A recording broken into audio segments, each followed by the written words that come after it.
Hi everyone. Hi Gautam. Good to see you. So we've called this session Swiping the Future, the Digital Edge. Let me start with asking you, is anyone really swiping? We do. We have about 30% people still swiping, actually. Yeah. I thought it's usually just, UPI, largely QR codes, maybe in some places cash, of course, outside the cities, much more cash. I want to start this conversation really there. And earlier in the day, you would have heard from Union Minister Ashwini Vaishnav about how India's digital payments infrastructure has become the standard and the trademark for so many nations to adopt, including nations which are supposed to be much richer than us. I want to start there. As someone who is in the industry and lives, breathes this financial system, how do you see where India is right now and the innovation that we take for granted? I mean, no one thinks twice, right, before making a payment on a QR code for $10 at your door. But there's a lot that has happened to achieve that. Let's start there. So yes, I think India is, I would say, undoubtedly the most advanced payments ecosystem in the world today.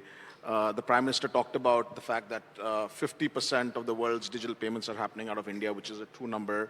We've seen various numbers. The numbers have been growing.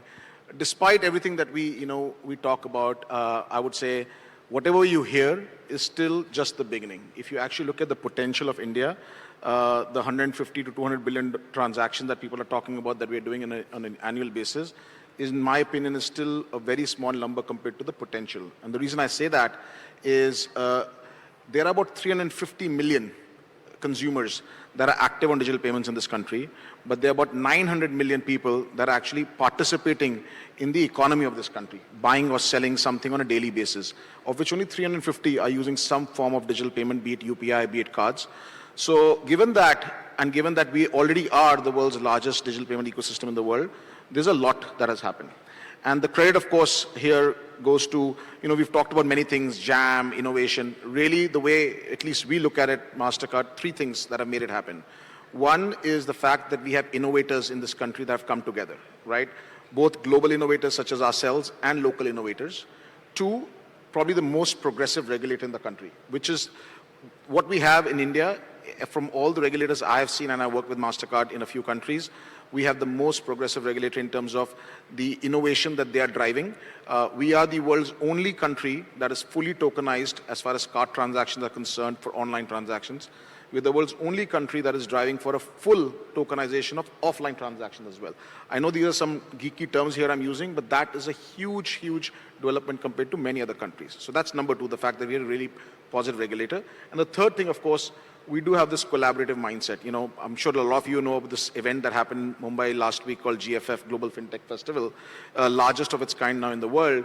And I was telling somebody there, if you looked around and looked at all the companies that were there, including Mastercard, they're all companies that we are in some form competing, but they're all companies where we were also cooperating with, we were partnering with. We announced 30 partnerships, last week with 30 odd, companies, but we're also competing with them. So there is this cooperation that is going on in the ecosystem that is unique. So I think the blend of those three have really made India the leading digital payments player in the world, in my opinion. May I suggest that the reason why all payment companies cooperate is because they have one aim, to make people spend more. I hope my wife is not listening to this, but yes, I wouldn't say that. I think what we want is we want people to be more aware of what they're spending, how they're spending, the ability. See, if you were in the cash economy that we were all used to, our mothers did it, our fathers did it, they wouldn't know how they're spending. They wouldn't know what their spend patterns were. They'd say, okay, back in the day, 10,000, 20,000, whatever your household budget was, you would know what your household budget was, but you couldn't really break it down as to where are you spending. Today, what digital payment allows you to do, it gets a lot smarter. Whatever form, you can go see the history of your payment. Yes, if you did not have cash in your pocket back in the day, you couldn't go buy something, but you can now do that. You don't need to have cash in your pocket. So yes, there's an argument to be made that maybe it has made the ease of buying things, easier. So therefore, you could potentially spend more.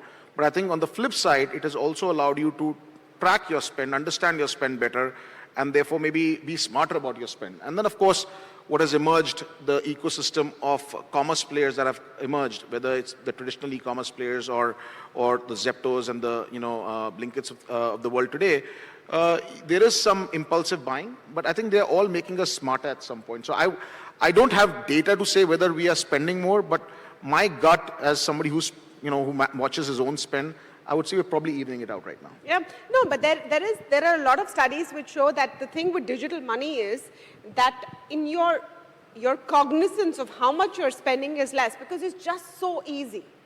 On the other hand, like you said, you can actually go ahead and track it. My question is, what is the future of money looking like? And as Mastercard, how do you see it? Like I said, when we started this, are people even swiping?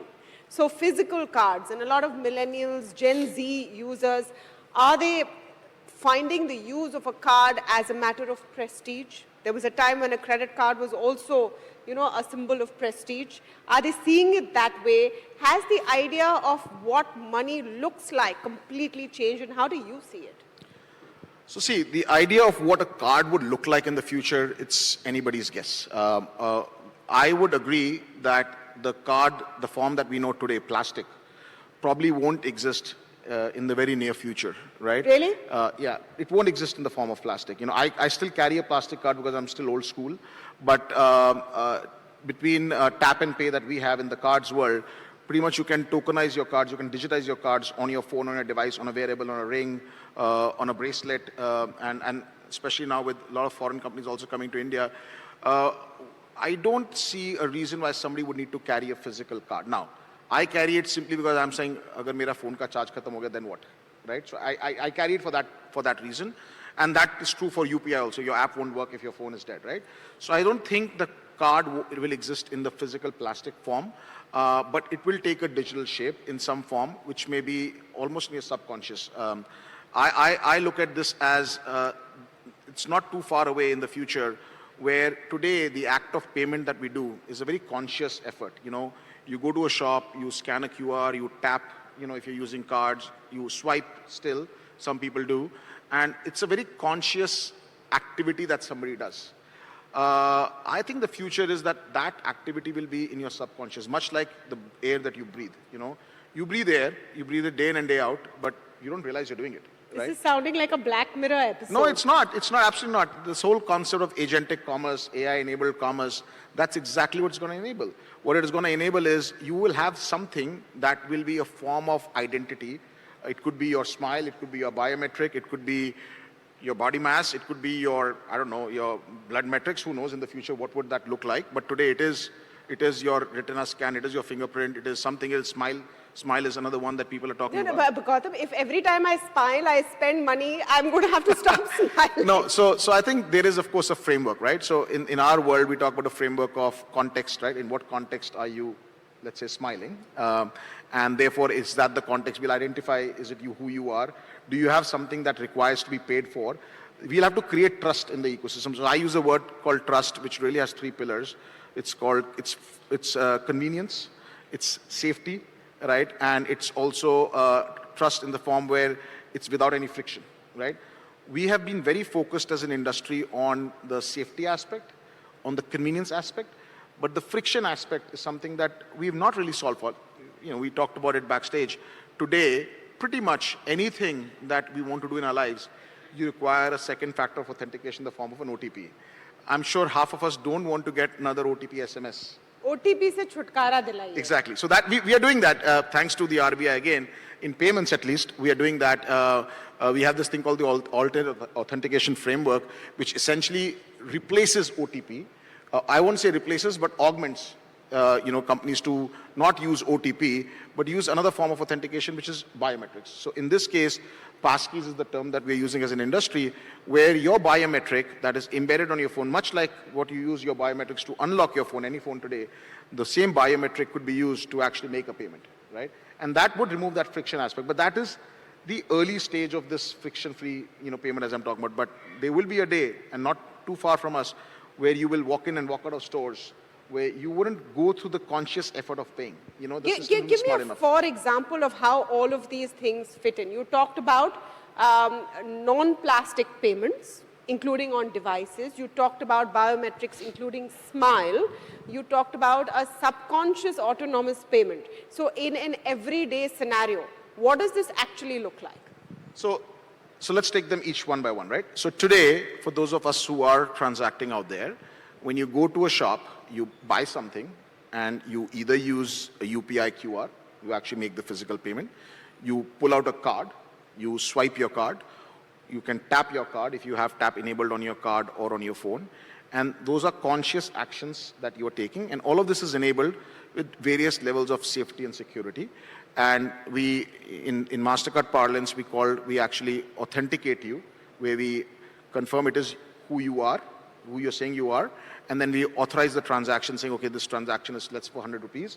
You're trying to do, yes, you know, Tamanna is who Tamanna is, and she's making a 100 rupee transaction from her credit card, and she actually has a credit line that has 100 rupees available, and let the transaction go through, and then, of course, the bank that you have the credit line against allows for the transaction to go through. So those are the motions that we go through. In a world where agentic commerce will come into play, where AI will come into play, there would be systems that will do exactly what we just described, where a system, an agent, will work on your behalf because your Smile will be registered somewhere. Again, I'm using Smile. I don't know what that would look like. It could be any biometric. It could be any form of biometric. Today, we are used to using a thumbprint or a face recognition that will be matched to some form of payment that is already allocated. You already assigned that whenever I'm making this up, whenever I'm buying something at, what's the store that you shop at the most? A physical store. Okay, let me not take any names. Say okay. XYZ. So let's say you go to some random store, right? And you would have set your system that, you know, every time I want my authentication, my biometric authentication to pay for something, use this certain form of payment, you know. Let's say I'm going to say use my Mastercard card, right? And as long as the transaction is less than 10,000 rupees, let it go through. Otherwise, ask me for something that will pose a question to me before the payment goes through. Now, you go to the same store in the future where there will be enough AI and technology and sensors that will be allowed in those around in that store, where when you go and you carry a shopping bag with goodies in it, and you walk out, that experience, and you walk out with your biometric getting scanned by all of these systems that are playing there, there will be agents in the background, digital agents, that will know it is you who you are, it will know what you bought, how much you bought it for, and it'll pay for you. You wouldn't even know that it happened, right? But it is possibly going to go one step further, where an agentic AI support will also help you choose. Absolutely. And maybe regular purchases can just be automated. So the way we are looking, so we are enabling agentic commerce in various forms. One of the things is in the online world, where, especially Indian consumers are always looking for a bargain or a deal, the agents would work on your behalf to know if you want to buy something. First of all, they'll be able to tell you that you need to buy this something, right? Let's say you're running out of milk, right? And you need to buy milk. But I'm not even going to go there. Let's say you're buying something and there's a better deal available for that something. The agent knows that deal is available somewhere else, not where you're buying. It'll work on your behalf to push you to buy it from some other place. I'm talking about an online store here, and you'll go buy there.